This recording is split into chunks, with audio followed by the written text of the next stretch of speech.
Unfortunately, though, it's also an industry where fakes are rife and counterfeit fragrances are flooding the market. Have a look at these, for example, 6 well-packaged look-alike perfumes.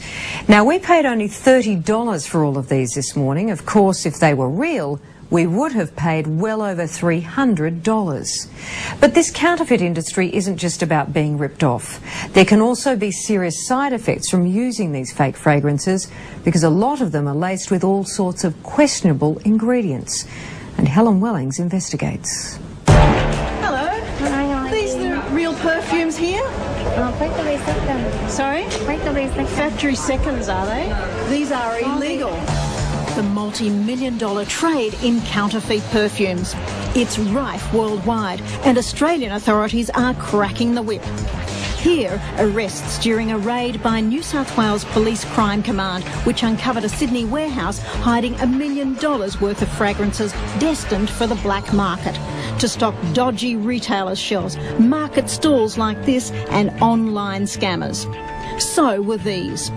These cartons contain 1,200 bottles of counterfeit perfumes, Chanel and Tommy Hilfiger, and they've been imported into Australia from China, along with masses of counterfeit soaps, shampoos and toothpastes.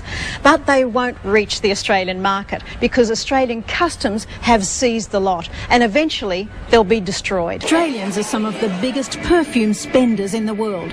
We splurge $430 million a year on women's and men's fragrances.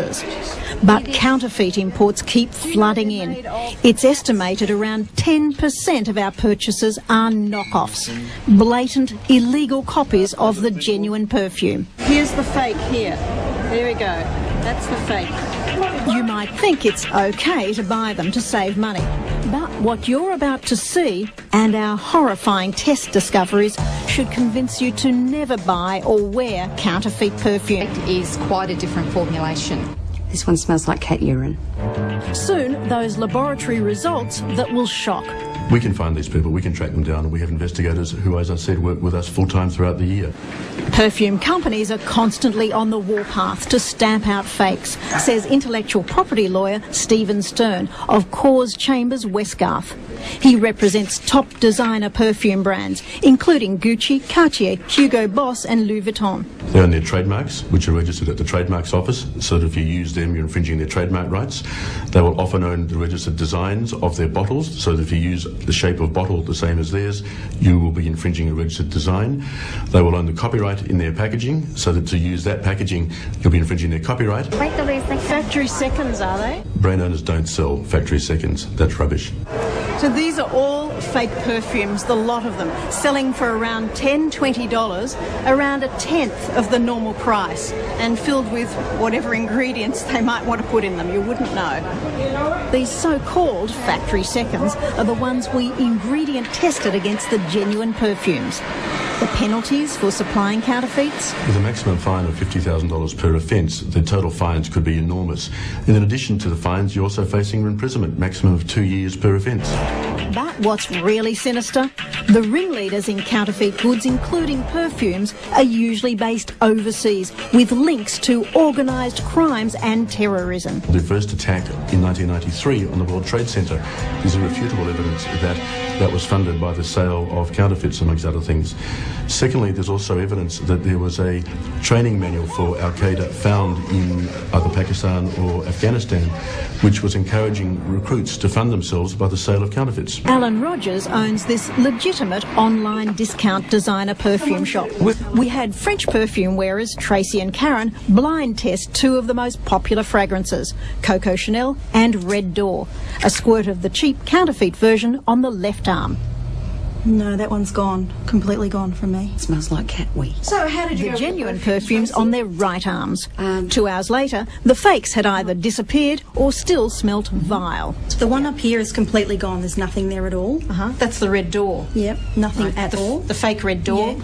And down here it smells very much like toilet spray. The real ones? The real ones are beautiful. Our test results comparing the ingredients in fake and real Coco Chanel and Red Door show a vast difference. There's a huge difference between the two. Analytical chemist Josie Edwards says the genuine Coco Chanel and Red Door have 100 to 200 compounds, including natural oils, represented by all these peaks. Now compare the genuine Coco Chanel profile with the counterfeit, the genuine Red Door with the fake. The fakes have a fraction of the ingredients. So not only has various compounds been omitted, they're there at much lower concentration as well. And apart from goat's urine found in certain fakes, these ones also have some dangerous toxic ingredients. We identified it as acetylcedrin, which has been known to cause contact dermatitis. Cellophane, and quite often it's actually sticky taped on the edges, whereas the real item has a much better quality cellophane. If you look at these two bottles, one has got a cheap label, whereas that one has got a clear label with the batch number, country of origin. And the genuine packs are embossed. The fakes have a flat label. Perfume colour is different too. And, not surprising, fakes often have floating foreign matter. You're applying these products to your body, to your face, to your skin, and the products are often not only of substandard quality, but they're often of very dubious nature, and I'd be very cautious before applying that to myself. Absolutely, that's some good advice, and additional details on that story can be found on our website at 7.com.au/todaytonight, or you can give us a call.